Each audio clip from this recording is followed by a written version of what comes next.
get into the big topic of open source, something that we actually say at Red Hat. We haven't This is so awesome. We are an open culture that believes in What is that process that a developer, or let's say as the Kubernetes ecosystem really boomed?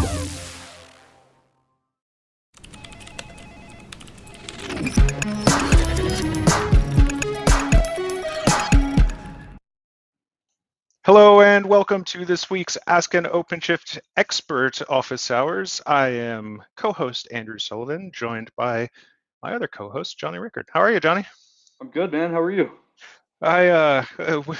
We were busy chatting and lost track of time.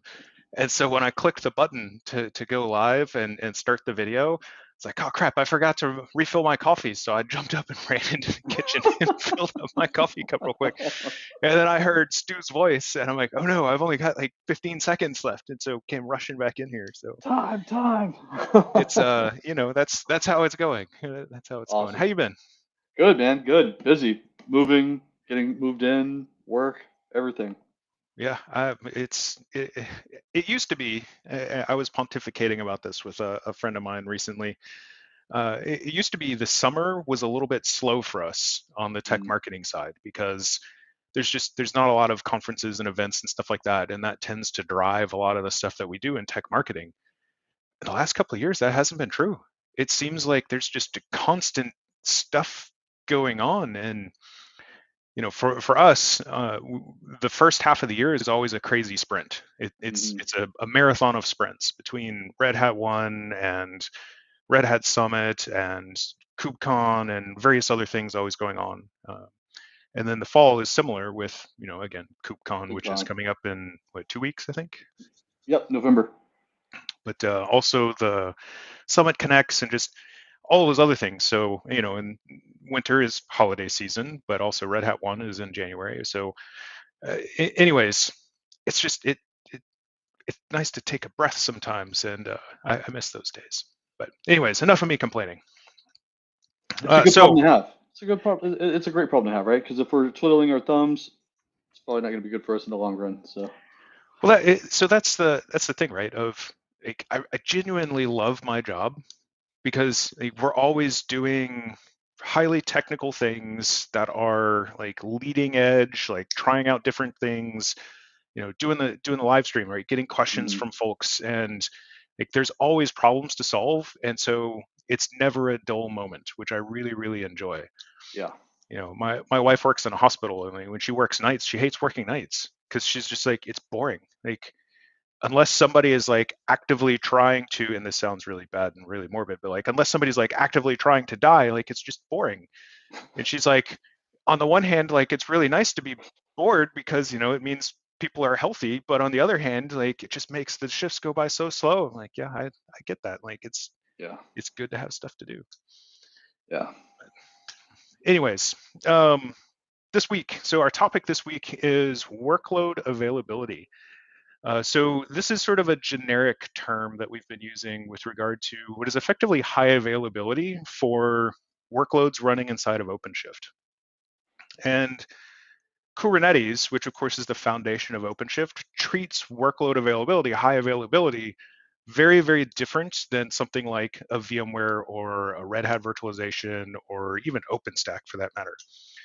And so we did an internal presentation a couple of months ago now, on this topic, and kind of walked through how this works with OpenShift, mostly in the context of OpenShift virtualization, because VMs we care about coming back, whereas pods, and containerized applications, we typically expect them to have multiple instances, right? Horizontal scalability, not vertical scalability. So losing a node or three inside of the cluster, or an instance, a pod or two or three, isn't really a big deal. But with VMs, it tends to very much be a big deal. So the goal was to kind of explain it that way. And that was what I wanted to do with this particular topic. So for anybody who watches the feed, on YouTube, right? You've probably seen this topic pop up and down as we've tried to do it multiple times over the last 6 weeks. So we are finally here. We are finally going to do this topic. We're doing it. We are, but I'm going to do this one a little bit differently. I personally have not configured some of the components that we're going to be using today, and so I'm going to use Lightspeed.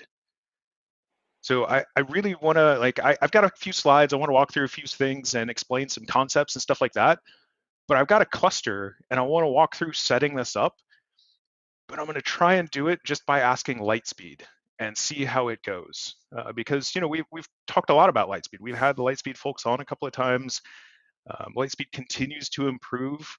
There's the engine behind it, for anybody who's curious. It basically uses a lot of RAG in order to augment the LLM that is configured, because you can bring your own LLM. Augment the LLM with all of the OpenShift documentation and various other assets and stuff like that inside of there. Tangential to that, I'm curious to see if anybody watched the What's New session yesterday. We started to talk about MCP servers, Model Context Protocol, and the OpenShift MCP server, which is the Kubernetes MCP server, is in dev preview, I believe. So having that available, being able to interact with it, I think there's going to be some really cool things that are coming up in that area. Let's see. We have some type of workload in VMware in OpenShift without missing anything from VMware legacy applications. Yes, so that is the goal of today's topic, is to talk about for OpenShift workloads broadly, but really from my perspective, because I spend a lot of time on OpenShift virtualization these days, focusing on how we provide high availability or the ability to restart workloads inside of OpenShift in the event of a node failure. So that's what I'm really talking about. Jonny, I know we spent the 15 minutes in the quote unquote green room beforehand, chit-chatting and catching up on life. Do we have any top of mind topics? I did share the link to the MCP, the OpenShift MCP server, because it did go out during the What's New yesterday. Yep. I was trying to think if there was anything else. I mean, there's a bunch of things going on, but I definitely did not prepare. I think it was more. It's more for what we're gonna do next week.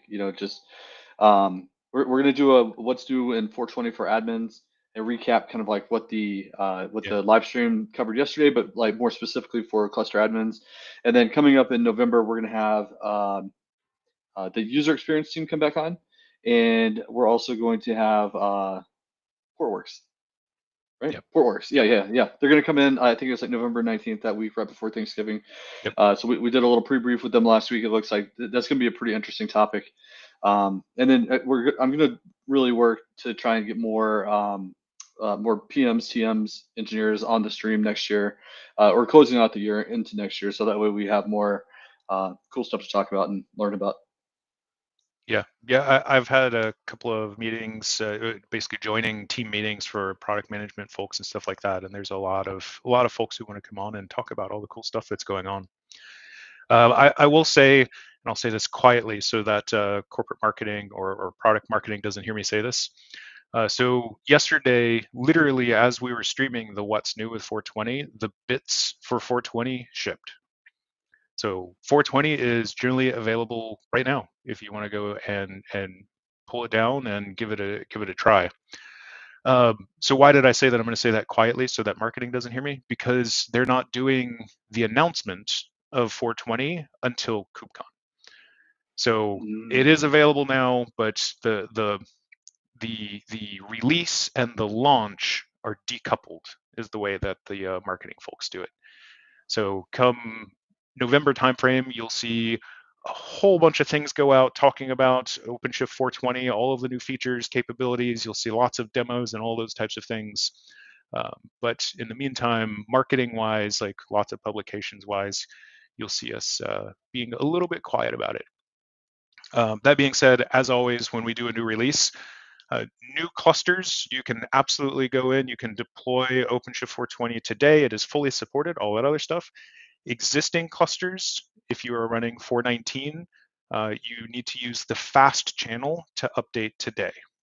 Keep in mind that fast channel is fully supported, so you can do that. But some folks don't feel comfortable using fast channel. Updates in the stable channel take somewhere between 45 and 90 days for them to be basically put into the stable channel. So just keep in mind that that can take some time, but keep an eye out on your update channels whenever you're ready to start doing that with your production clusters. But absolutely, I would highly encourage anyone and everyone to go and start testing 4.20 in non-production immediately. Yeah, that's awesome. Catching up on chat here. Dance of different traditionals. So migrating VM from one node to another in VMware is smooth and user-friendly. Can we also have an option in OpenShift where I can select the nodes where to migrate the virtual machine? Yes, that is on the roadmap. In fact, it may even be in 4.20. I don't know. Do I have a 4.20 cluster available that I can check that out on? I definitely do not, but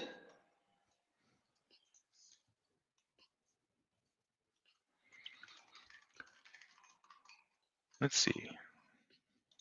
Sorry, I'm looking to see. I know we have it in there is a feature request for that somewhere. So I thought that it was already on there. Let's see. Nope, it's not going to do it for this one. So anyways, there is an RFE for that. I will check with product management to see if we can get some information about when and where that's going to land at. You can sort of do it today already by setting a node selector on the VM and then triggering the live migration. That will force it to land on whatever node you specify it. But very much to your point of like, hey, it'd be great if I could, VMware, you drag and drop it to the host that you want it to go to. Like, it'd be great to have a similar, ability. Tom, we have 2 OpenShift clusters and are using ODF external. Okay, so we are also using ACM to do DR policies for workloads between those clusters. We want to do the same for our OpenShift VMs. Multi-disk VMs are not supported, clone disks are not supported. I know that that's true, but I don't know enough about ODF rather to know why that's not true, or why that's not supported. I do know who we can reach out to. So, Jonny, let's take a note on that one, and we can reach out to the ODF product management as well as ACM product management if they aren't already listening, and we can see if we can get a good answer for that for you, Tom. Yep, I'm on it.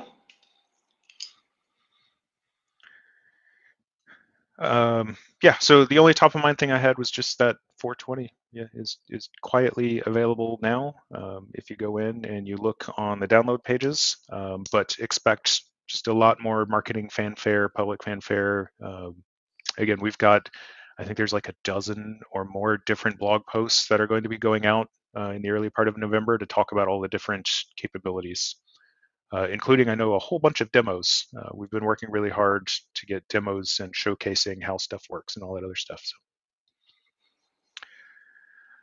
all right, let's grab this tab and rearrange. And not that I didn't believe you, but I just verified in my 419 cluster that the fast channel is there. So I'll update my cluster and start playing around with that because got to know. Yeah. Let's see.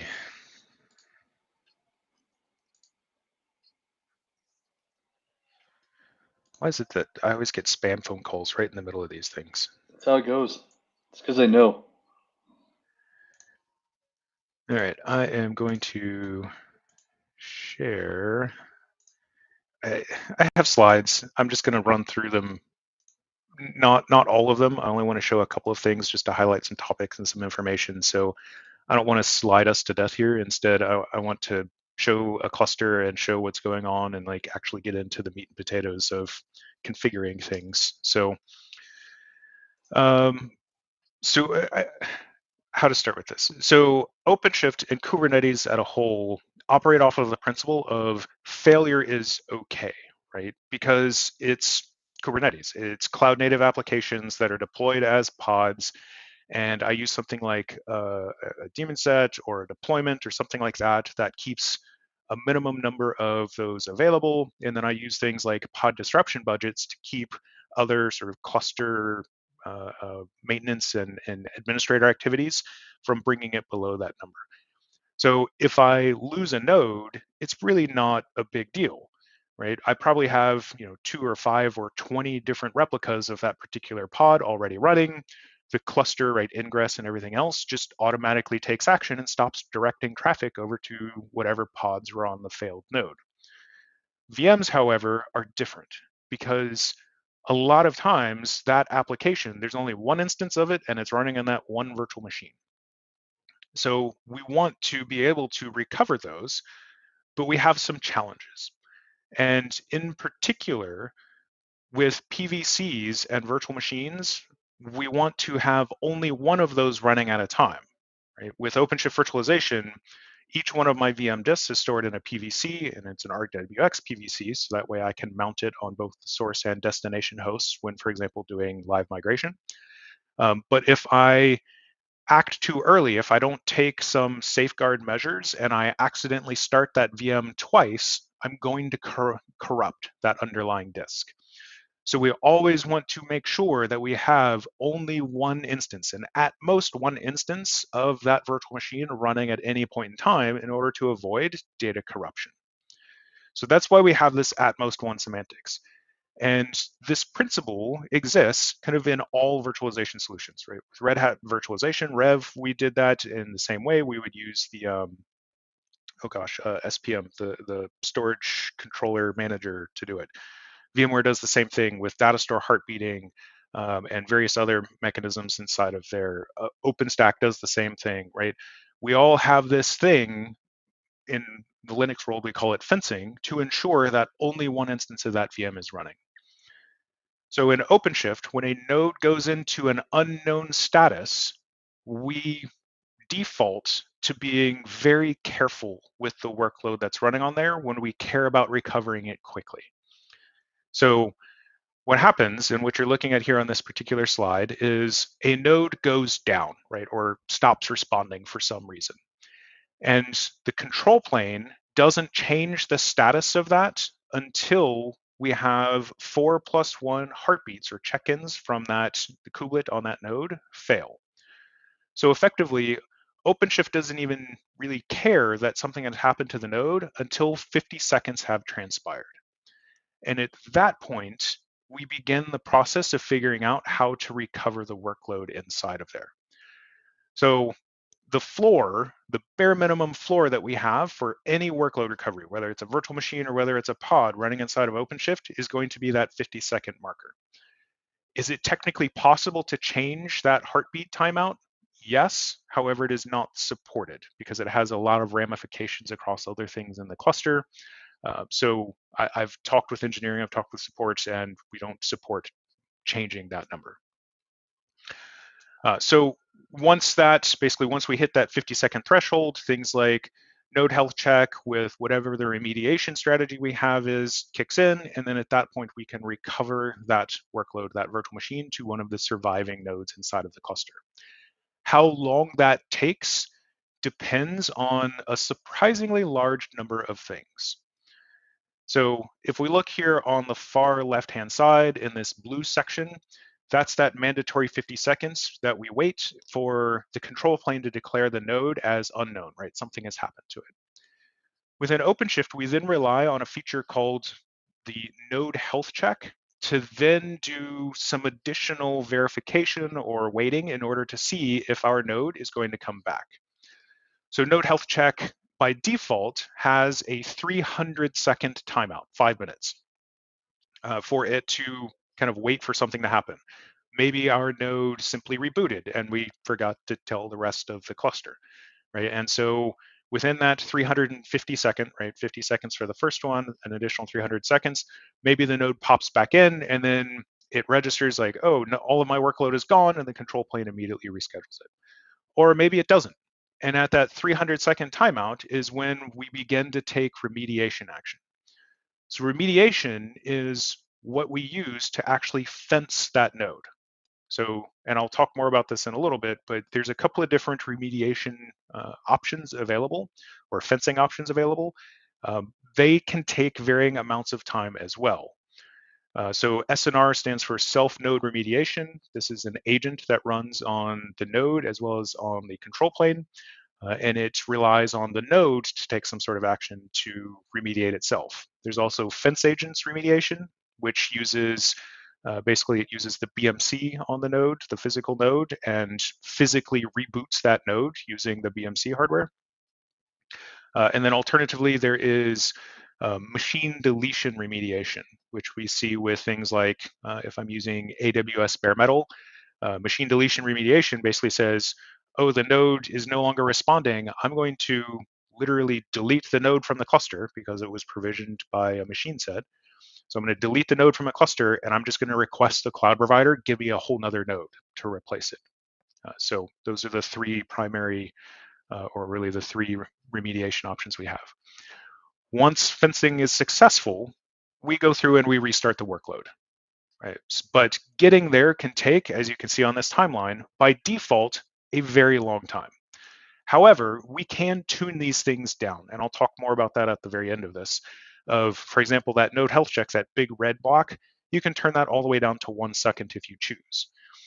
Just be aware that it's one of those situations where, and the reason why Red Hat chooses to set very conservative defaults is maybe this is something that doesn't need to have, maybe it's a transient network failure. Maybe it is just a node rebooting and we don't want to have this multi-step thing that can affect it happening, right? All this other stuff. So you, the administrator, the person who is responsible for it, you can make those decisions and you can bring this way, way down. And actually, I'm going to, here, I will skip all the way to the end and show you what those minimum thresholds are.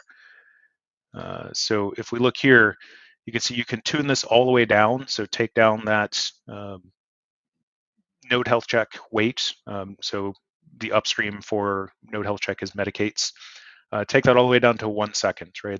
The host remediation can be as low as 15 to 16 seconds, depending on the type of remediation that you're using. So you can see that this is based off of fence agents remediation. So long as we get that, like the 1 second has expired here, we reach out and say, reboot this node. So long as it comes back and it says the node is rebooted quickly, then we can immediately move on to the next step, which is restarting workload.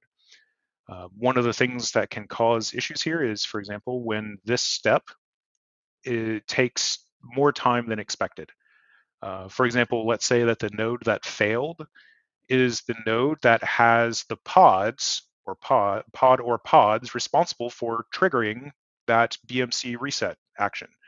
Well, now we have to wait for those pods to restart somewhere before it can go and trigger the node reboot.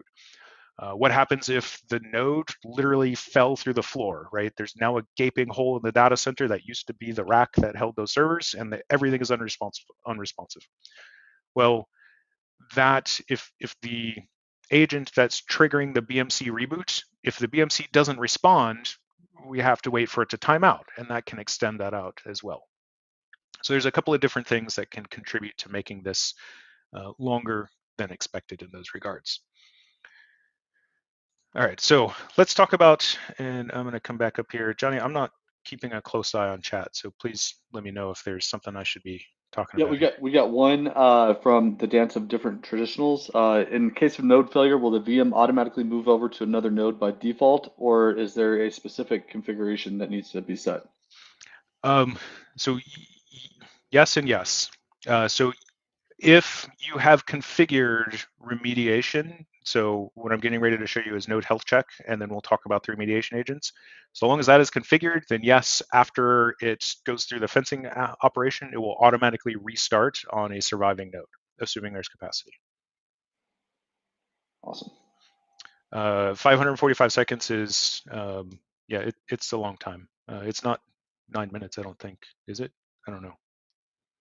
10 minutes, yeah, it is 9 minutes, isn't it? Yeah. Math in public is never a good thing. It's terrible. Yeah. So yeah, close to 9 minutes. So yes, there are, I will say, this is how things stand today. There's a number of things that are the product is working on, engineering is working on to see if we can reduce that as much as possible. There are also other options that you can take.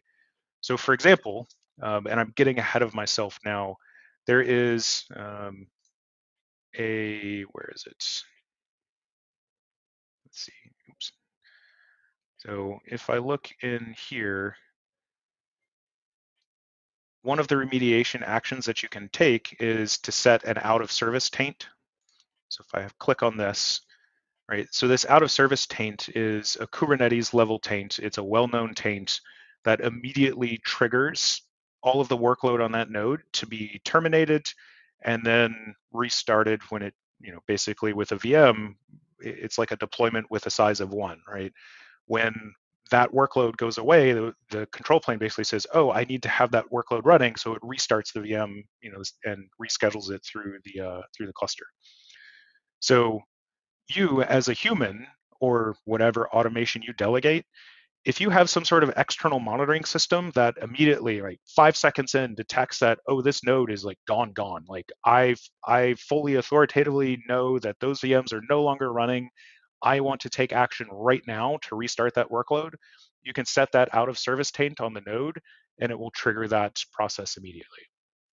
But just be aware, if you do that, and that node is actually still running, and the VMs are still running, on an isolated node or something like that, if when it restarts or when it starts the second instance of that VM pointing to the same disk, it's going to corrupt that disk. So you as the human have to be willing to take on that risk associated with it.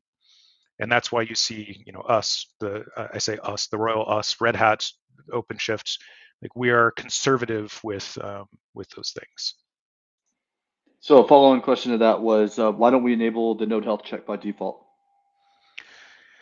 So this is one of those, the political answer I'll give is because we want you to have the options of using all of the things that you would like to use and stuff like that.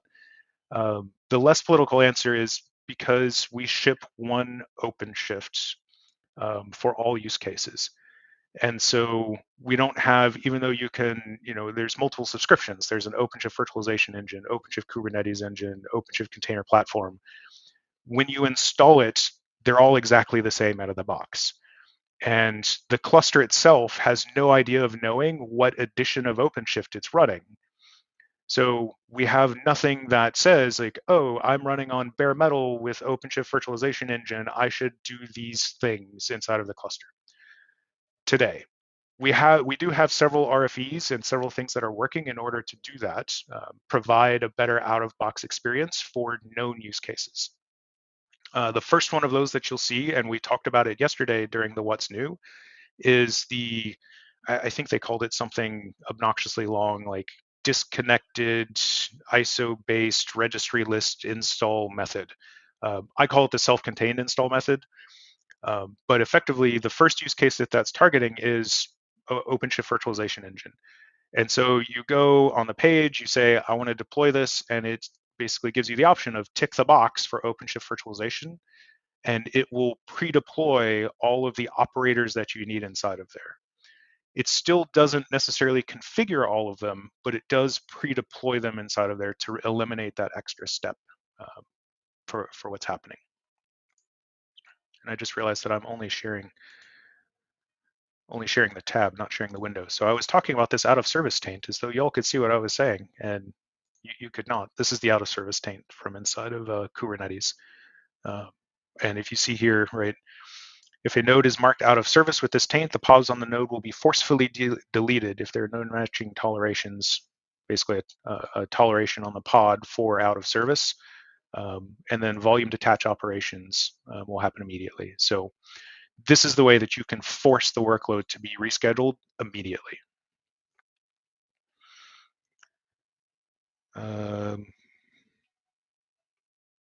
I think, was that all the questions, Johnny? Yep, all caught up. All right, so let's jump. Oh, what happened here? Why are we going in full screen? There we go.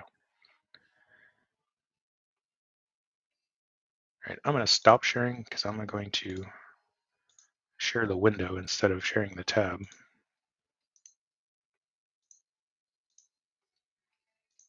There we go.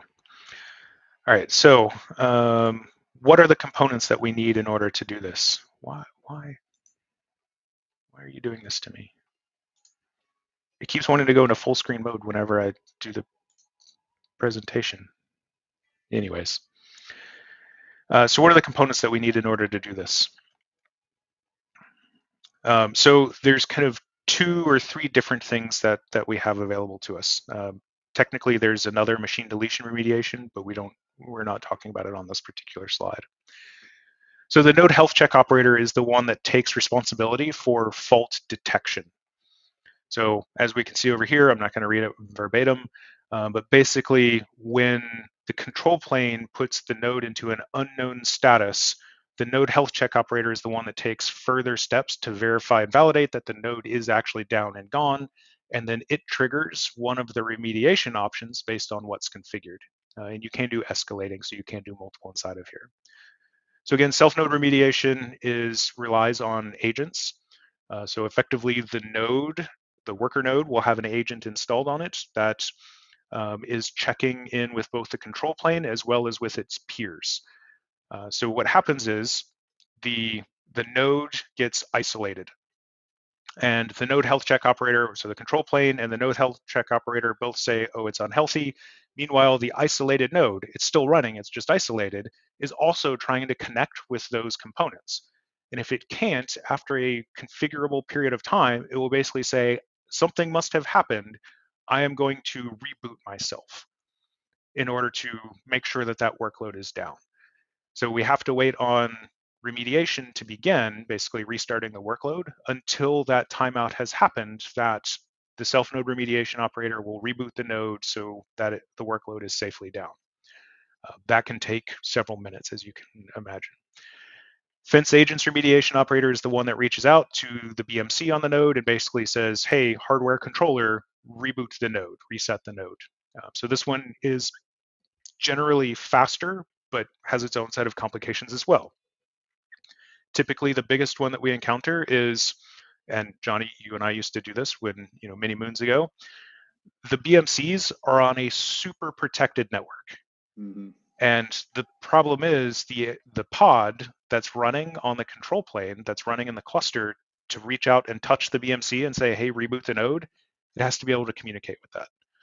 And so we have to, we work with folks to help them understand, like, hey, firewall rules, or putting an interface on the node that can talk on this network, right? Whatever we need to do in order to make that happen. But this is going to be, by default, the fastest option for triggering the remediation action and then restarting workload.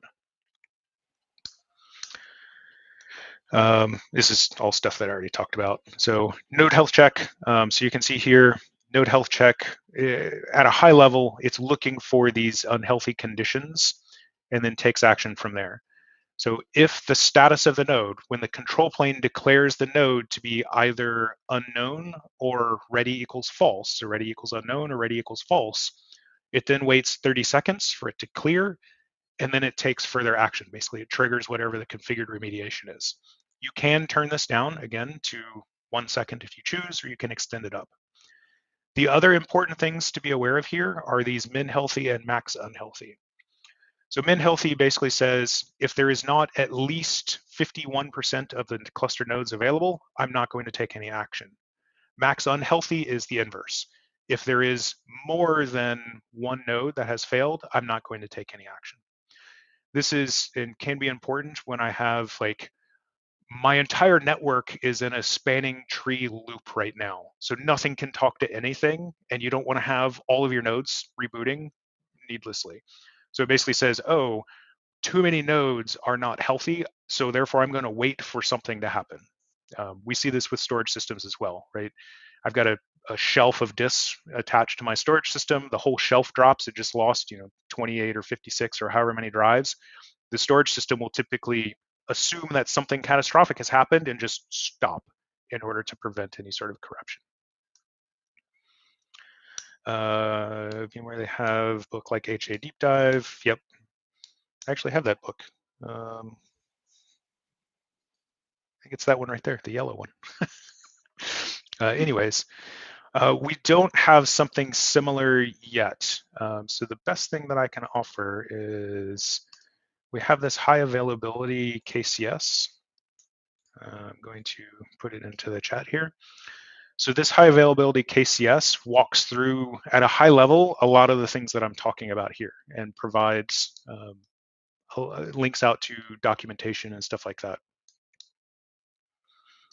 But we have talked about creating something like that, kind of going back to the, I'll call it whinging I was doing before of like, there's a lot of stuff going on. We're trying to carve out time to create exactly those types of resources. It just takes time. So node health check recovery is what we use to trigger, okay, the control plane can't reach the node. Do I need to do anything else before declaring the node taking remediation action, right? So any other safeguards? And then down here, we have our remediation templates, which is what we actually do to remediate it. So note that we can use escalating remediations here.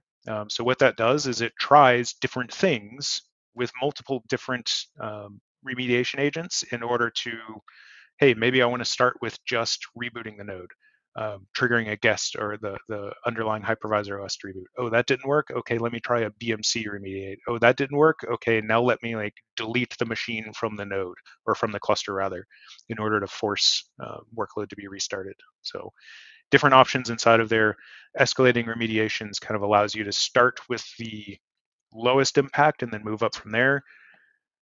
Downside is you'll see each one of these has its own timeout that has to be, either it has to successfully fail and move forward, or we have to wait for a timeout before it'll move forward. So how can you participate in beta programs? So we publish, and by we I mean engineering, publishes RC and EC releases to the mirrors. So if I go to mirror.openshift.com, and if I come down here to OpenShift v4, and then I go to, oh gosh, it's been a minute since I was here. I'm gonna say dependencies, RCOS. So if I look in here, like here's all the way up to 420. If I look in here, yeah, it's not gonna have them because we just released 420, but there is this pre-release. So here's the 421 EC. So EC is short for engineering candidate. So this is where you would go and you would look and you can see those. So we talked about this a long time ago. And by a long time ago, I mean like 2 years ago, probably, of the RCs.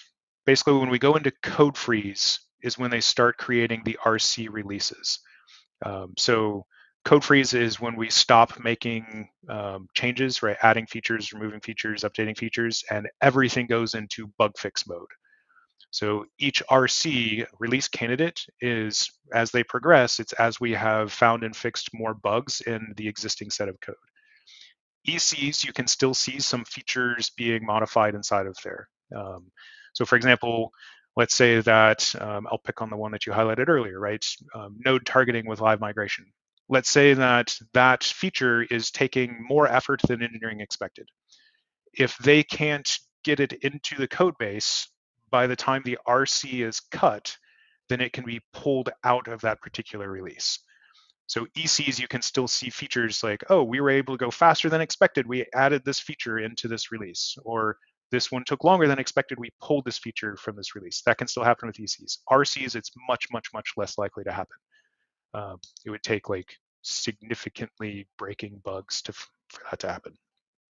But anybody can come and join these, so long as you have or look at these EC, right, or pre-releases. You do need a pull secret, just as you would with any other release. You can use a developer account. So developer.redhat.com, register a developer account, and you have access to, I think it's 16 nodes of OpenShift subscription. They're good for a year. And then you just refresh your developer account and keep going. And if you work for a partner, so partners, we can, sorry, I clicked on the wrong button there. Partners also have access to our engineering partner manager resources, so they can also help with getting access to all of that for doing like integration testing with, so if you work for a storage partner, like, oh, I want to test my CSI driver with the next version of OpenShift, like they'll give you the recommendations on which versions work best and all that type of stuff. Let's see, where was I? So self-node remediation, I kind of described all of this before. Jonny, we can make sure to share these slides out on SlideShare or wherever we normally share them at. There's nothing private in these. The workflows that are happening here, this kind of walks through all the different things, all the different paths that it can take in order to determine that something has gone wrong and authoritatively restart that node. So you can see here's that remediation strategy out of service taint as opposed to delete. So the delete workload would be, it goes in and it tries to, basically it does an OC get pod and then filters for that node and then just does an OC delete pod on every one of those. Whereas the out of service taint, the cluster itself handles doing that for you. So when you do the out of service taint, does it essentially do like a cordon, right? Cordons off the node and then starts to like drain it and all that, or is that what So it's supposed to do? Okay. sort of. So a node that is in an unknown status, the control plane or the scheduler already won't schedule to that node. Furthermore, by putting that taint on there, any workload that doesn't have a toleration for the taint would avoid it anyways. Gotcha. So yeah, that's how we don't schedule workload back to a failed node in that instance. But yeah, the status of the node in the control plane being unknown or false for the ready field is going to automatically have workload avoiding it. Okay, gotcha. So just some additional things here for self-node remediation config. You can see we do, like if there's a hardware watchdog available, it will use that to trigger the reboot as opposed to a software reboot, right? Doing sudo shutdown -h now or -r now rather. You can see different timeouts inside of here, like the agent that's running on the nodes, how long does it wait and how for like, if I can't talk to the control plane, how long should I wait to do things? If I can't talk to my peers, how long should I wait to do things? Stuff like that. And then down here is the node health check, an example of node health check. So you can see min healthy is 90%. That number that we set here, which can be a hard number or a percentage, that's going to be based on a number of factors. If I have 4 nodes in my cluster and my min healthy is at 90%, well, if I lose a single node, then I have 25% of my cluster unhealthy, which means that it's not going to take any action because that's less than min healthy. If I have 100 nodes in my cluster, min healthy at 90% means I can lose 10 nodes and still it will take remediation action with each one of those. It wouldn't be until I lost the 11th node where it says something has happened, I'm going to wait for somebody to tell me what to do. Fence agents remediation, go ahead, Jonny. I'm sorry. We got one question again. Is after installing the VirtIO drivers on the Windows VM, the cursor is not smooth. Is this being looked into? I would say just make sure that you've got all the VirtIO drivers installed. Like make sure you got like the balloon drivers and all that stuff. And then I might be showing my age a little bit there by saying that. But then if you're still having problems, then I think the best thing to do is create a Jira issue and just let them know what you're experiencing. I don't know if you want to say anything to that as well, Andrew. Open a support ticket. Yeah. That may be a VNC issue. Yeah, Depending could be, on there has been some issues in the 4.18 time frame or some of the earlier 4.18 versions where the console was, for lack of a better term, glitchy. So that could be it. But I would say definitely open a support case, if nothing else, because they may either be able to point you to a known fix or workaround, or they will be able to raise that issue directly with engineering so that way they can address it. I've already talked about all this other stuff with fence agent remediation.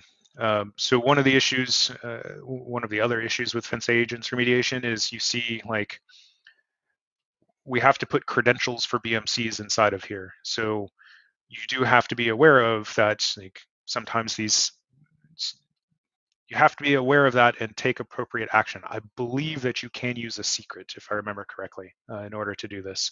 So it doesn't have to be directly in the custom resource instance, but still somewhere in the cluster is going to exist the credentials for logging into the BMC.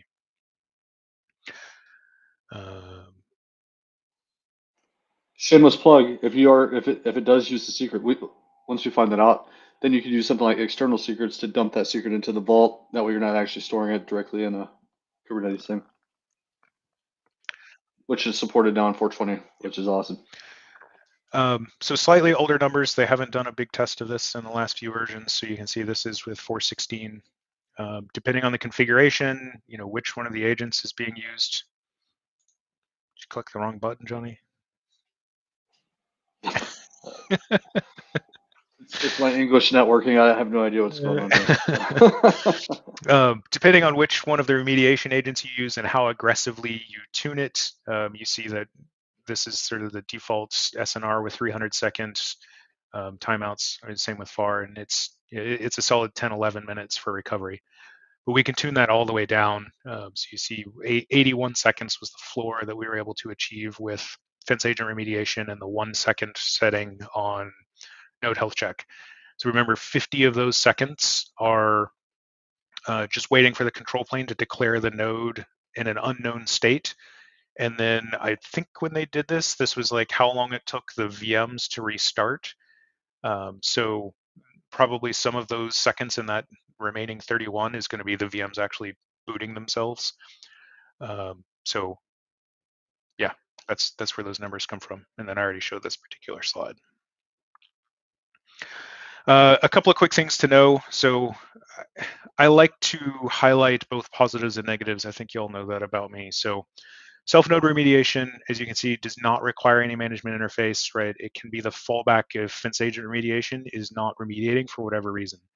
So remember the escalating remediations configuration I showed way back up at the top of the slides. That's what that's referring to.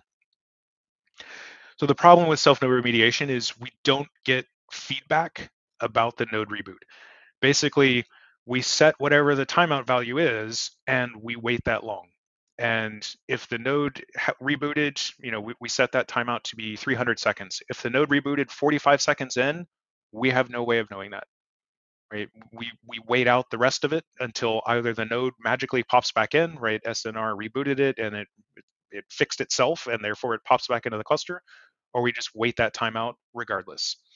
So that's where this no quick feedback, no ACK comes into play of it is going to be a delayed timeout. Fence agents remediation does have that direct feedback, right? When it can talk to that BMC and say BMC reboot the node, the BMC acts back and says the node is down, we can immediately move forward with remediation. However, there are factors that can affect that from happening, right? Again, we have to have access to the BMC inside of there. If the pod that is responsible for doing that BMC interaction is down, we have to wait for that pod to come back. If the BMC itself is down, we have to wait for the BMC to come back, or we have to wait for a timeout to happen, so on and so forth. So there are things that can affect that. The last thing that I'll point out is if your CSI driver is also not responding, that can affect recovery time as well. And the amount of time that recovers can be unknown. So what do I mean by that? So with any workload, any pod that has a persistent volume, when we go to terminate that pod, one of the steps that happens in there is we request that the CSI driver, the CSI controller, unmount that disk from inside of there. So when that PVC is unmounted, then it says, okay, it's safe for me to move on and I can do whatever, right? I can reschedule the pod, I can move forward with that. If the CSI controller is not responding, we have to wait for that to time out. That is a 6-minute timeout. If for whatever reason, so let's say that I lost the node that was lost happens to be like the most important, most critical, like holding all of the cards node in my cluster. So it has the BMC controller pod, it has my CSI driver controller pod, right? All these things that can extend out that process because the node failed and I can't take any remediation action because my BMC pod is down. I can't take I can't forcefully terminate the pods because my CSI controller pod is down. So I have to wait for the standard timeout for pod-based workload, which is 5 minutes, for the pods to restart somewhere else in the cluster. At that point, theoretically, hopefully, The BMC pod comes back online, it reboots the node at that point. The CSI pod comes back online, it unmounts all of the pods, and so therefore when we set that out of service taint, it's able to immediately then begin rescheduling those workloads. There is a condition. So after 6 minutes of the pod being in a terminating state, a pod with a PVC being in a terminating state, it can and will forcefully unmount that volume. Generally speaking, the CSI drivers don't like that because it means that it doesn't know if that volume was successfully, safely unmounted from the node that it was on before. So this can have potential, I will say potential. I have not seen this personally, but it can have potential ramifications with things like, think a iSCSI volume or a fiber channel volume, where the storage array is expecting it to be mounted by a specific WWN, or it's mapped to a specific, I group. I think they're called I groups. Gosh, it's been a minute since I did iSCSI. Anyways, it's mapped to a specific set of nodes or something like that, and I'm relying on the CSI driver to remap it as it's mounting across those hosts. So sometimes I can end up in scenarios where the storage device itself isn't aware of the precise status of that LUN. Or excuse me, the CSI driver isn't aware of the precise status. So we want to be careful with those things. So, and this is why, we, Red Hat, the product OpenShift is very conservative because we want to take every measure we can to help make sure that data corruption doesn't occur. I used to work for a storage company. Rule number 1 is you don't corrupt data. You don't lose data. Yeah, that's bad. Yeah. Always bad. All right, so I've rambled through way more and talked way more on slides than I wanted to, but hopefully it was useful. So I've got a cluster here. So this is running 4.20 RC3, and it occurred to me that this is an RC release, so hopefully it doesn't mess with things too much. I'm hoping that the operators that we want are available and not because sometimes RCs, if a particular operator isn't a part of core OpenShift, it's an out of sync operator, it won't show up in the catalog. So hopefully that doesn't affect us here. I guess we're going to find out. Let's see. So Lightspeed. I want to configure node health check for my bare metal nodes. Please help me. So let's see what Lightspeed has to say. Oh, well, that went well.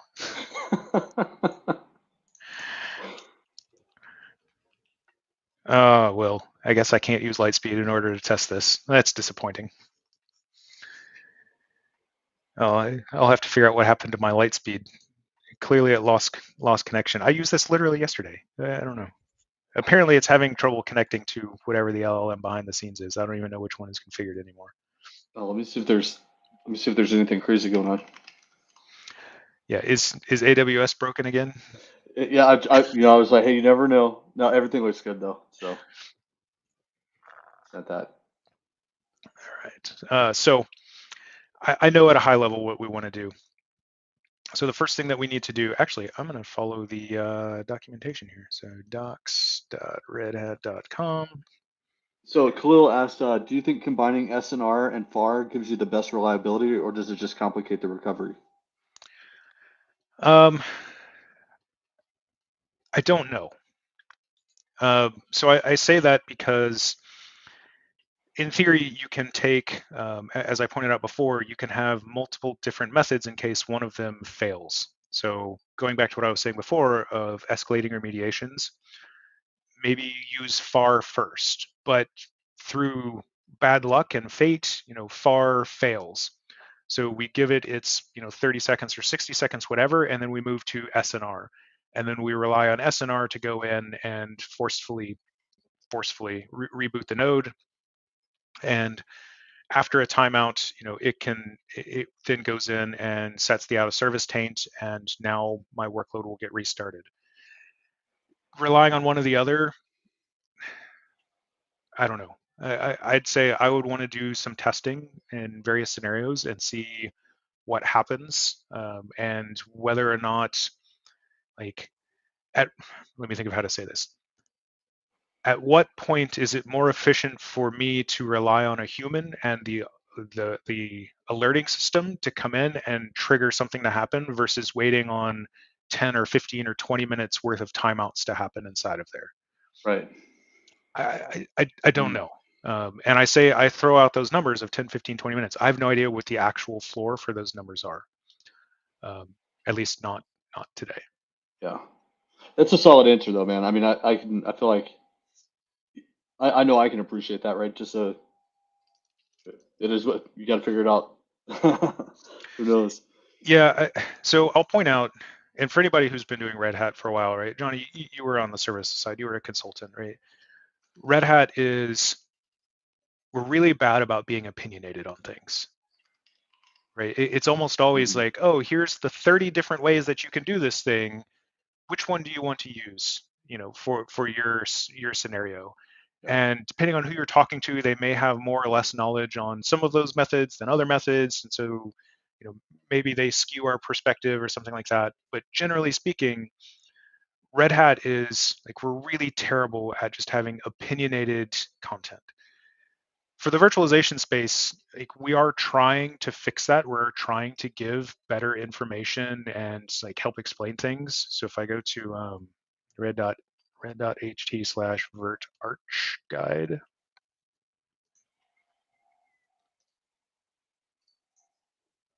Why is access to, what is happening? So I'll post this link in here. So the architecture guide provides sort of a lot of these concepts and, I'll say, decision points that we want to make when implementing a virtualization solution, and walks through what a bunch of the different options are. So somewhere down in here is like virtual machine high availability. And it again walks through at a high level a lot of the things that I've been talking about here, right? How do we do failure detection? Well, there's control plane status updates, node health checks, and machine health checks. I haven't talked about machine health checks yet. Fencing, right? And so additional details, and it points out, basically it says, hey, you want to do high availability, like here's kind of how it works, but all of the details are in the workload availability documentation. So this is where all of this is the documentation I was looking for, by the way. So that was serendipitous.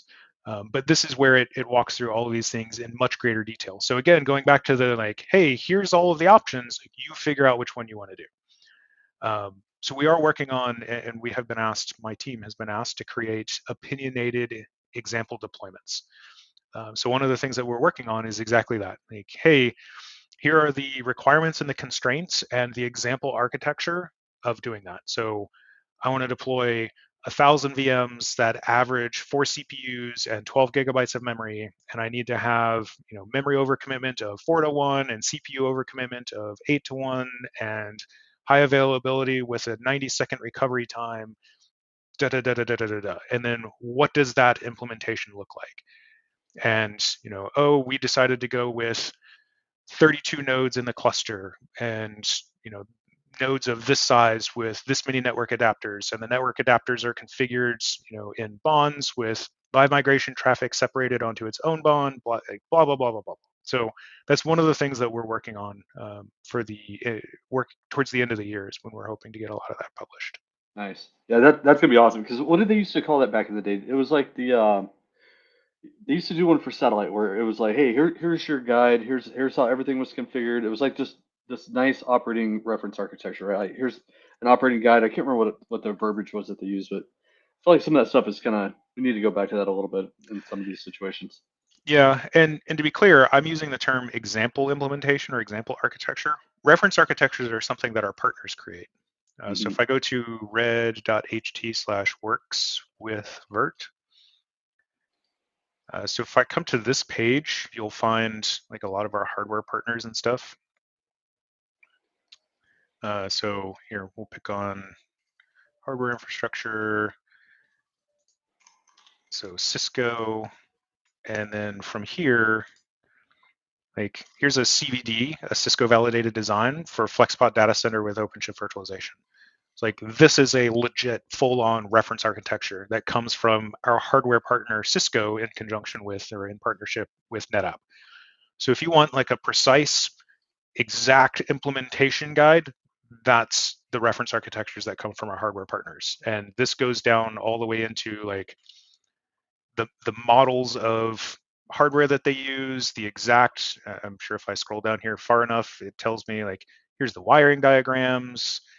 Oh yeah, that's a Here's real all the deal. VLANs and how they're doing it. Like all of the things inside of here. Like Red Hat, we're a software company. Like we don't have hardware.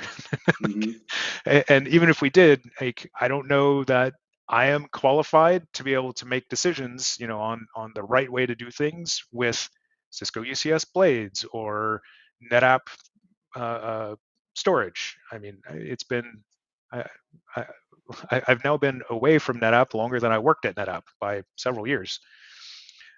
So I am no longer qualified to make architecture decisions on NetApp and how to use their stuff. So reference architectures are the realm of our partners, but example implementations, example architectures of, hey, when you have this scenario, like this is one way that we would do it, and try and identify decision points and where you might want to make a different decision. That's something we can definitely do. Let's see. So I don't need that tab anymore. I don't need that tab anymore, and I don't need that tab anymore. So this workload availability documentation is what we want. You can see we're on the 25.8 version, and I want to use, let's see, node health check.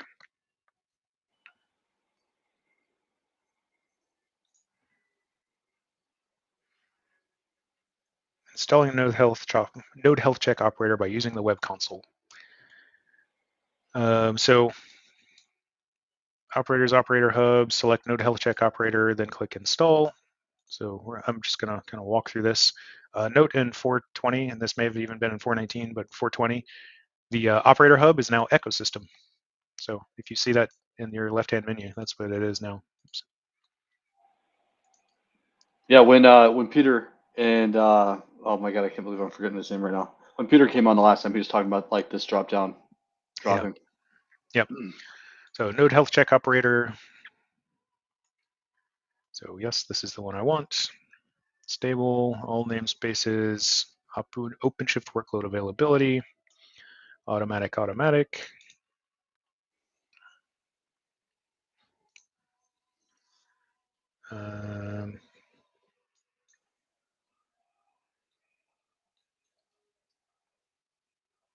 Okay, we're not going to install using the CLI, so creating a node health check.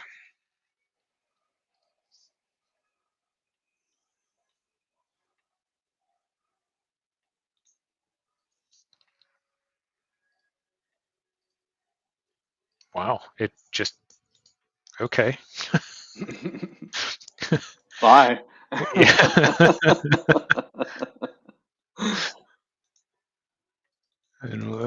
Okay then. I don't know how to interpret that. Okay, so come on. Something must be restarting the Yeah. API server or something. Yeah. Your authentication pods.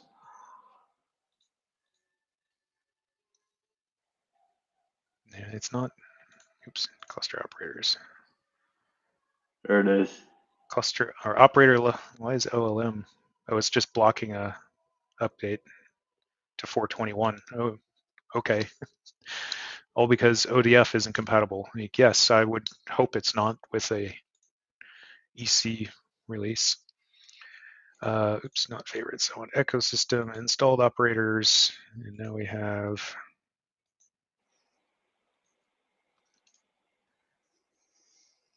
node health check operator. So node health check. So now I can create a node health check. I'm just following the documentation over here. Enter a name for the health check, specify the remediator. So we're going to call this one live stream because I'm feeling extra creative. Yes. So self-node remediation is disabled because templates can't be found. Please reinstall the self-remediation operator. That's because self-node remediation is not installed. Self-node. So self-node remediation operator. So we'll click on this one.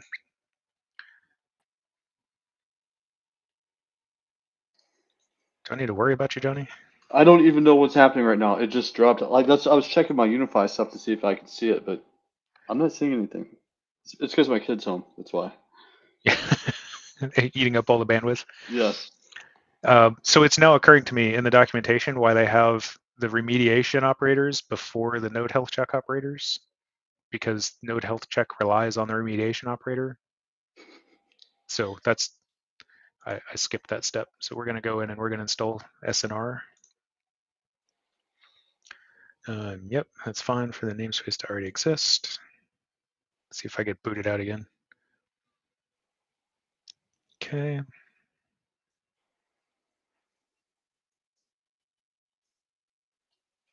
So configuring the self-node remediation operator.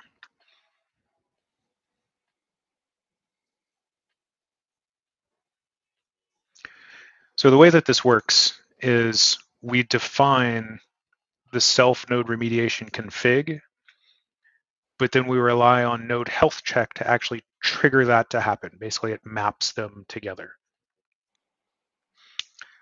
So what we'll need to do, I believe, is we'll configure the self-node remediation config, which feels redundant to say, and then we'll go in and tell node health check, use this self-node remediation config for these nodes.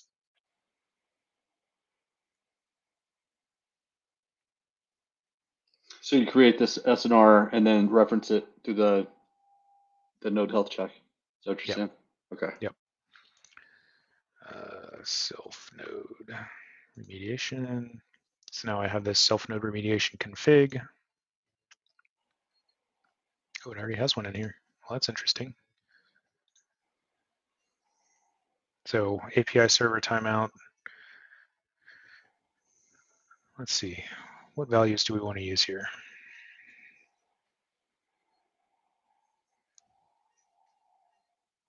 So I do know that I want to set my, let's see.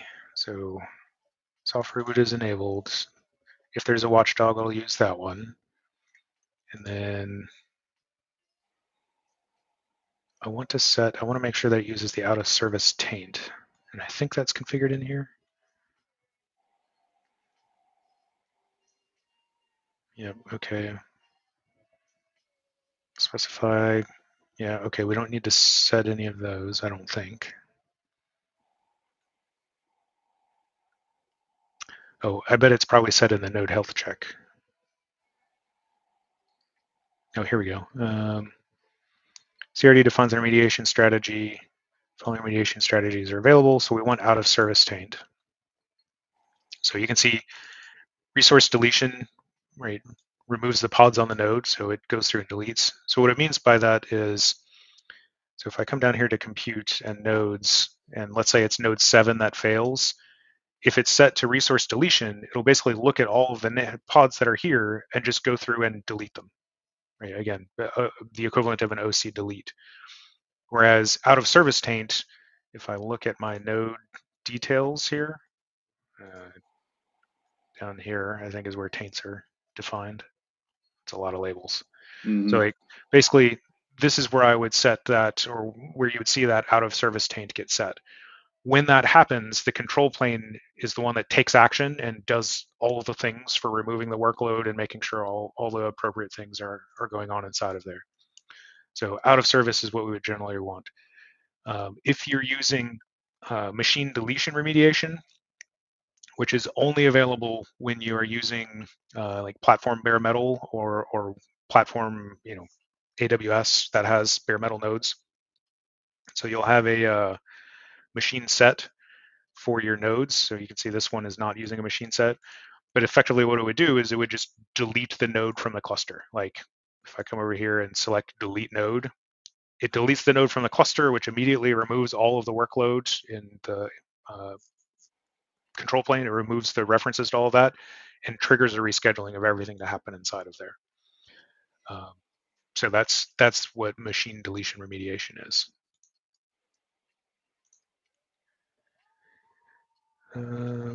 Machine health checks. So we've talked about, just because I see it here, so we've talked about node health check. So node health check and machine health checks are mutually exclusive. So node health check is an operator and a set of agents that run that do basically monitoring of the nodes. Machine health checks rely on that machine API provider or cluster API provider in order to report the status of the node. So again, if I'm using Metal Cubed is already interacting with our BMC, with our underlying hardware, and it can, if I'm doing bare metal IPI, it can report hardware health status. And so I can use that in order to trigger remediation actions from there. But again, that's dependent on basically bare metal IPI or something like AWS, Azure, Oracle, IBM Cloud, bare metal type of cluster deployment. All right, so automatic. So checks for if the out of service taint strategy is available on the cluster. Basically, it should be with all modern versions of OpenShift. I think it's either 4.14 or 4.16 was when the out of service taint was added to the Kubernetes, the upstream Kubernetes API. And that was when it was pulled into OpenShift. So I think if we leave this at automatic, it should be fine. It should automatically use out of service taint. So we'll keep it at automatic.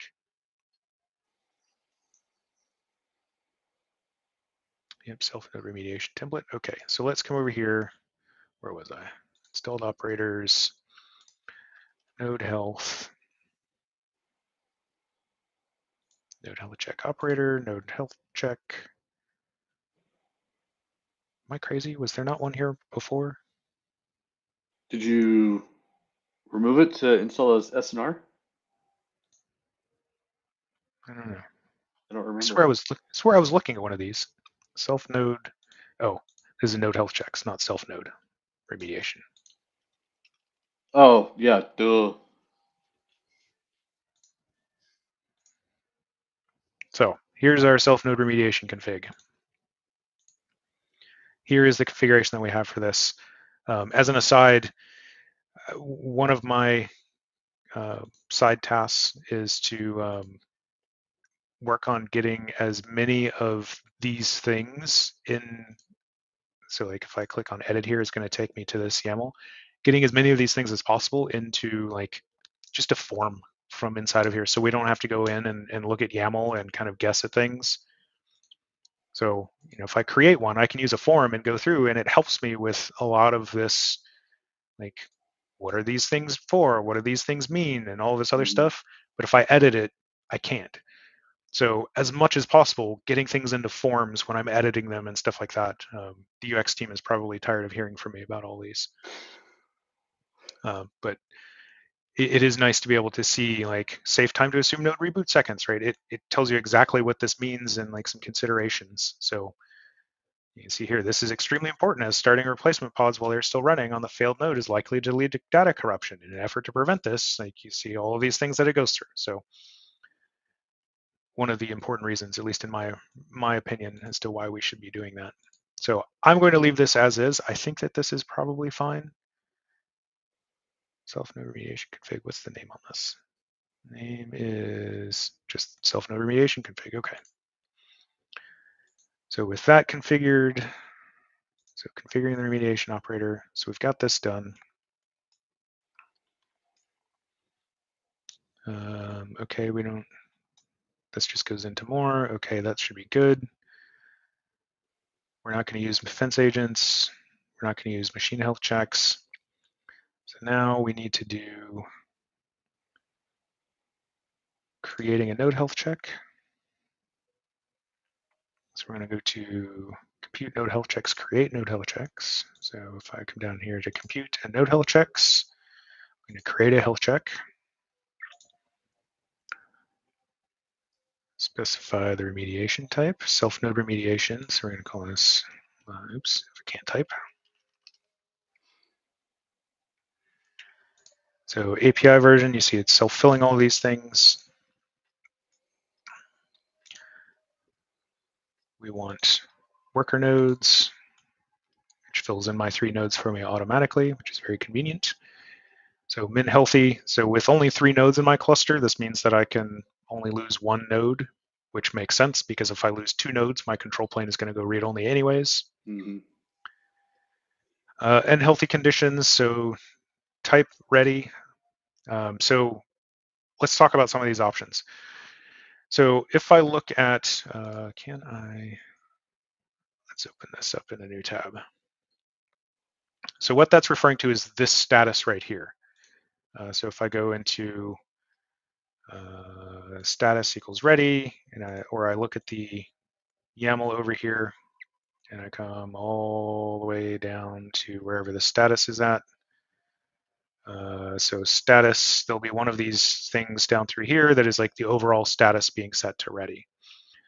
The other configurable options or the other values here are like, if this node starts experiencing disk pressure or memory pressure or PID pressure, take action then. So it doesn't necessarily just have to be, oh, the node is not ready or no longer in a ready status, but it's experiencing disk pressure and I want it to do something before, like memory pressure, like before it starts to evict pods. So, and that's where that the various remediation actions become healthy. So type is, so overall status is ready, not being set to true. It can be either false or unknown. So I'm going to set this down to, let's go with 30 seconds. I'm going to do the same thing down here. I used to remember what the difference was between false and unknown, and I don't remember what that is anymore. I have no idea. I'd have to look it up in the Kubernetes documentation.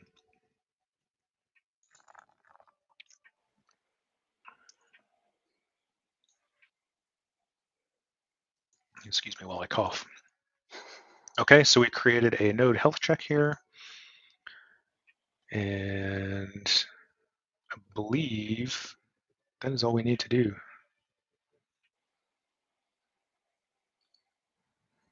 So at this point, yep, been healthy, okay. Yeah, at this point that should take care of it.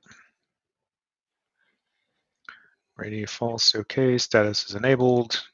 So the question is, do we want to actually pull the plug on one of these and see what happens? Oh, yeah. Do I have the ability to restart my node? I'm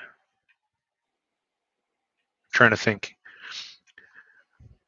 Alan, if you're watching, I'm about to shut down a node. Sorry. Hopefully we can get it back.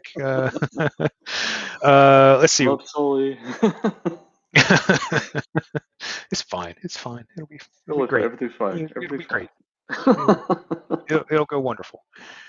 So I'm going to choose one of these guys. We're going to go to terminal. We're going to simulate a failure.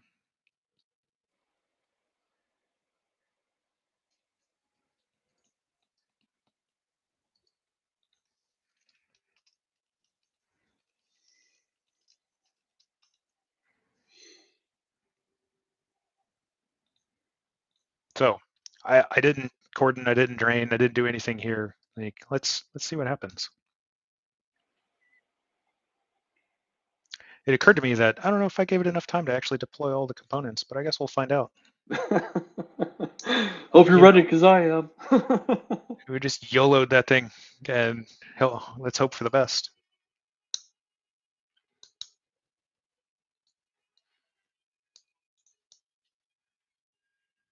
All right, let's see, nodes.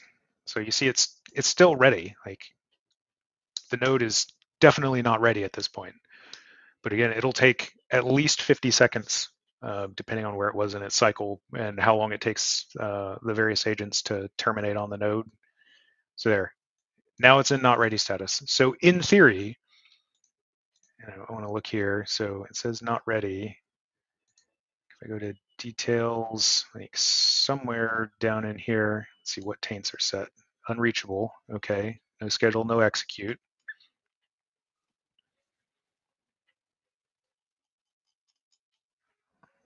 Status is not ready, so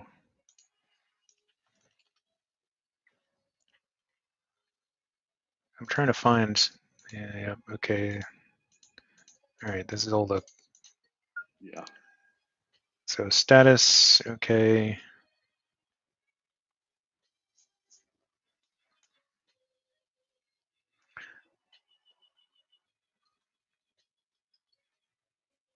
Yeah, conditions, memory pressure. So status is unknown. So even though it summarizes it as not ready, so the GUI makes it into a pretty not ready, the specific status is unknown at the moment. Mhm. And let's go back down here. We should still have our same 2 taints inside of here because we should be waiting on the node health check timeout to be happening. You can see remediating 1 node.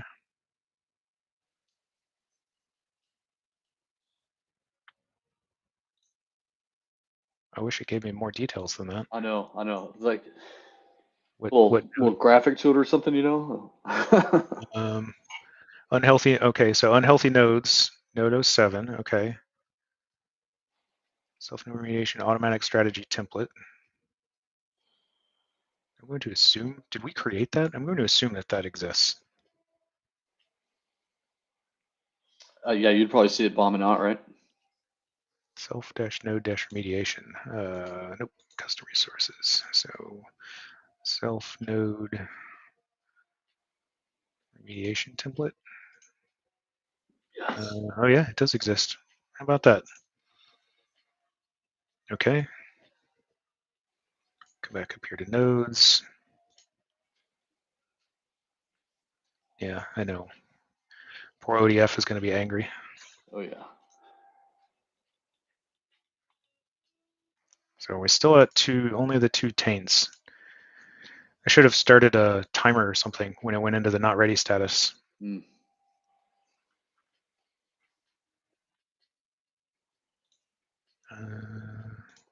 Not workloads.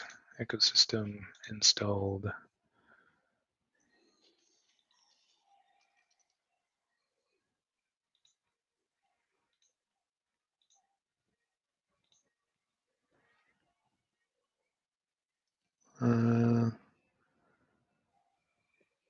Peer request timeout.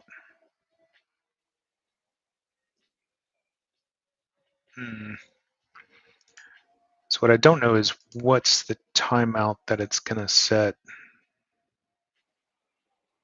Okay, so it did create this self-node remediation object. So this is what the API, let me think of how to say this. When the self-node remediation operator, or excuse me, when the node health check operator determines that the node is unhealthy, it will create a remediation object. So in this case, because we're using self-node remediation, it creates a self-node remediation. If I was using fence agents, would you create a fence agent remediation object? And this is what triggers the self-node remediation operator to then begin its process. Again, this is something that you could create manually without having to wait on all those timeouts. Just be aware of the ramifications. But I'm trying to figure out, yeah, so remediation strategy is automatic. You gonna give me any events? Nope. What are you doing? Yeah, I don't know how to find like where in the timeout am I? So created 3 minutes ago. So Is there a that at least log on a pod that we'd have to check? probably. Let's see. I want not favorites. I think it's in the workload availability.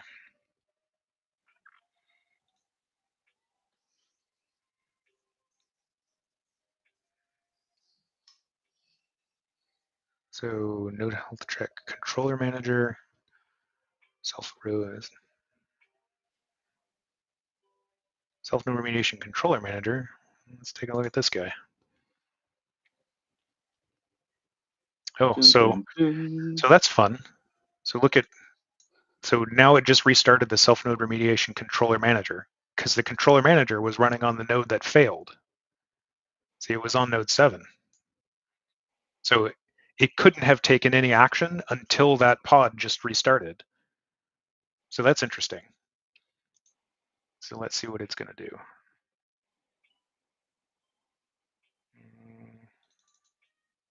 Setting SNR's time to assume the node has been rebooted. So it looks like it's now assumed that the node has been rebooted. So let's come down here to our nodes, scheduling disabled and not ready. So that tells me that most likely our toleration, or a taint rather, has been set. Yep. Being Nice. remediated. So in theory, now it is taking action to restart any workload that was on there. If I come over here to pods, yeah, see they're all going into the terminating status. So that's it. That's it remediating the workload. That's awesome.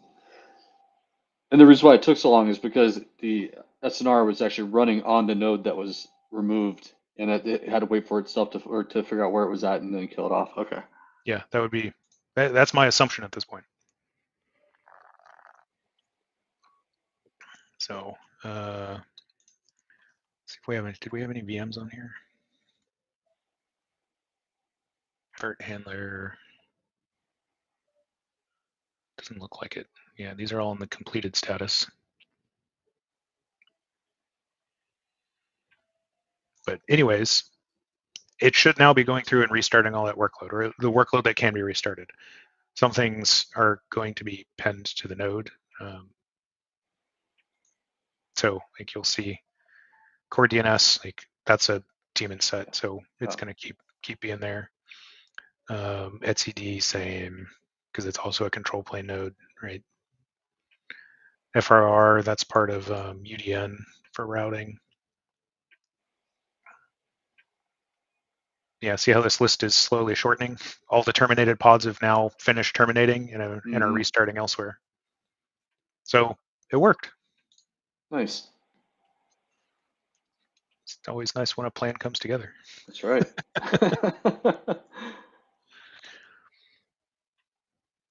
Yep. So what would happen if the node came back immediately? So let's say that we remediate, the node successfully remediates, it reboots and it comes back, or it legitimately failed, right? The power blipped and it restarted and came back, or something like that. Effectively, when the node rejoins, it's not going to have any of that workload that's running. So as soon as it registers or rejoins the control plane, and the control plane says, hey, what workload you got running? And it says, only these things. And it's going to say, oh, crap, let's reschedule all the things that we thought you had. And it's going to reschedule, back through. Nice. So, yeah. It's funny to me that these still report as running, though. Like, clearly they're not, but it's interesting that they are. Mm-hmm. Do we still have our, still our same 4 taints. It's strange. I'm surprised we didn't see the out of service taint, because I would have expected that to be, maybe for whatever reason, the automatic policy set it to delete instead of out of service. Oh, yeah. I'd be curious. I don't know. I'm sure somewhere in the logs, somewhere in one of the pods is where it declared that, like whatever it used to test and determine. So interesting. So node health checks. So you can see this one is still remediating. If we look at this, go back to our YAML here, we can get a precise status. So I will say, I'm going to chat with our folks and see if we can get a couple of RFEs put in. So at a minimum, like for these node health checks, when it goes into the remediating status, like I want more information here. Like I should be able to click on this and be able to see like precisely what node is being remediated, what the time is, like what's the exact status, and all those other things. Like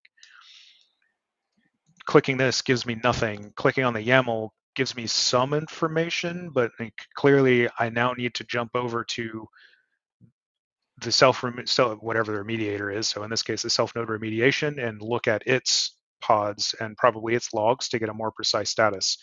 So aggregating all of that into one place would be phenomenal. Yeah. It's all there. It's just scattered across various places. That's pretty cool though. It worked like a champ.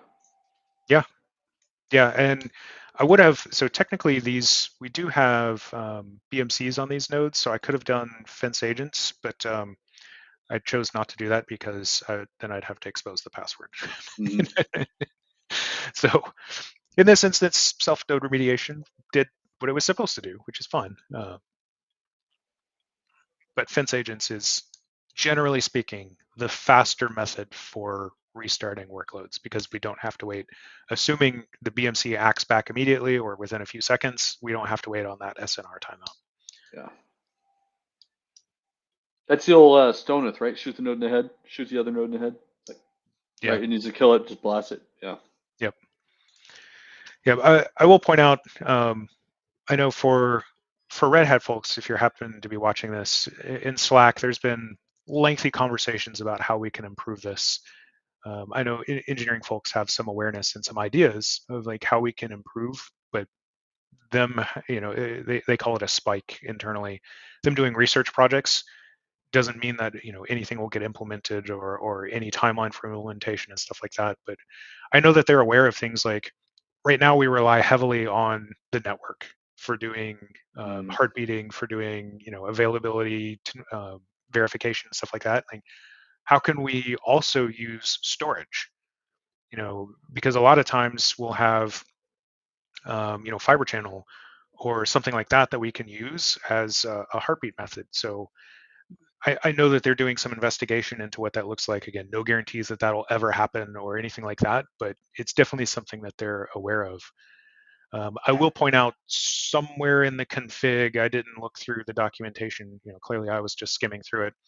It is possible to create multiple health checks for multiple network interfaces. So if I have, on my node, let's see, go to networking and node network configuration. So on my node, if I have, and this one only has one active interface, but let's say that I have, this is my machine network where my primary interface is. Maybe this one is what's running my IP-based storage. Maybe this one is what's doing live migration. Maybe this one doesn't have an IP address and it's being used for VLAN traffic for EMs.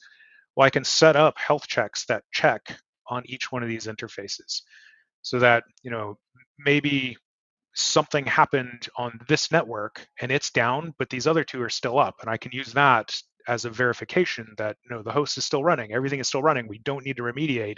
It's just something blipped over here. Whereas maybe on the storage network, like, oh, the storage network has been down for 30 seconds. That means all of my, NFS and iSCSI VM disks are now like locked, right? They're no longer valid. So I do need to take remediation action on that one, even though the primary network never went down. If you haven't seen this, I think we started this interface in 4.18. So if you haven't seen this interface for networking stuff, it's pretty cool. Yeah, I love it. Yeah, if you click on node network configuration, you might see this by default because this is the one that's been in place for ages. If you click the very tiny little star spider web looking thing up here in the corner, it'll switch over to this interface. They are making improvements to this and how these organize themselves and stuff like that, but I really like it because I can click on one of these objects and it shows me the details of it. So I can go through and see the exact config, and if I want even more details, I can click on the YAML, and it's if you've ever used nmstate, the full YAML output of nmstate is basically the same thing. If I do oh gosh, now I'm going to forget the nmcli command, but it's the same as the nmcli command to like dump the interface config. That's what I'm looking at. So that's my physical interface. If I come here to BREX, right, it's going to do the same thing. I can see some information here, like this is a bridge, an OVS bridge, no less. So this is the one that's used by OVN Kubernetes. And on top of that, I've got another one, I think. Yeah, this is the northbound bridge. I can never keep track of these things. But anyways, lots of stuff inside of here. I haven't looked at any of the UI improvements really in 420. I know that there was a number of them that have happened. The engineering folks, we've been doing a lot of work with them on improving the overall UI with OpenShift and especially OpenShift Virtualization. So kudos to them for all of the amazing improvements. Yeah. So that's all I got on this whole subject. I'm really pleased to see that worked with a minimal amount of pain. Yeah, that was awesome. I was expecting, I was not expecting it to pre-create some of those objects, and I blindly following the documentation, so things like that remediation template, I was very happy to see it created for me. That's awesome. Because I legitimately I saw that it needed that, and like, oh crap, we need to go and create that, but no, it handled it for us. So that's awesome to see.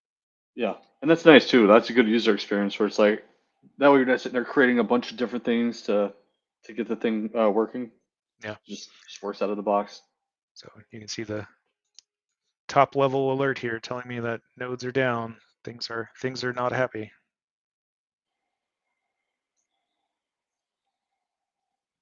Nice. All right. So last couple of minutes. Any questions? Any thoughts? Comments? Feel free to put them into the chat. As always, if you are not watching us live, if you're watching a recording of us or anything like that, feel free to reach out to Jonny or I. I'd love to say that we're on Slack. Technically, we are on Slack on the Kubernetes Slack channel, but I don't actively monitor it. So it's when the Slack channel sends me an email saying that I have messages is when I go look at those. Yeah. So the fastest way to get a hold of us is email, which is why both Jonny and I have our emails here on the screen. So you can reach me at Sully, SULLY at redhat.com or Jonny, JONNY at redhat.com. That's by far the easiest and the fastest way to get a hold of us. We'll do our best. We both regularly drown in email, so sometimes it does take us an extra day or three, but we try and get back, at least acknowledge that you've sent us something relatively quickly. And if it seems like we forget, don't be afraid to keep harassing us and pestering us, or make sure to include both of us as well. Yeah. Any last thoughts, Jonny? I uploaded the deck that you had to Speaker Deck, and I put the link in the thing. Thank chat. So yeah, that's all. It's all ready. Yeah, I think next week's gonna be catching up on like what's new in 420. We'll actually look at 420 clusters and kind of see. Maybe we can do a side by side on some of the things. But yeah, it's gonna be awesome. Yeah. Next couple weeks are gonna be good. Yeah, I'm looking forward to it. I have not been deeply hands-on with 4.20, not with the GA at all, and only briefly with the RCs. So I've got some time set aside this week to get some stick time with it and kind of poke at the new features and stuff like that. If anybody has any requests for features that you saw in the What's New that you would like to see a demo of or see us dive more into, let us know. But if you've ever seen us do the What's New in version for admins, we go through and we look at the big list of features internal to Red Hat. We have what's called a whole company readiness sheet that has the full list of features, and we try and pull those out for the ones that are relevant to us. Yeah. All right, Jonny. Any last words? Got to be back in the saddle. Let's keep it going. Yeah. See if we can hit 2 weeks consecutively. Yay! Oh my God! Yeah, crazy year. It has been a crazy year, but like you said, our goal, and both of us have talked about this multiple times, of getting back into the habit and being more consistent being here. So thank you to everybody who's joined us today. We appreciate your patience, and we appreciate all the interactivity. Thank you so much for all the questions. That's the main reason that we're here, is to help answer questions and chat through things. So with that being said, as always, don't hesitate to reach out to us, and we will see you all next week. See ya.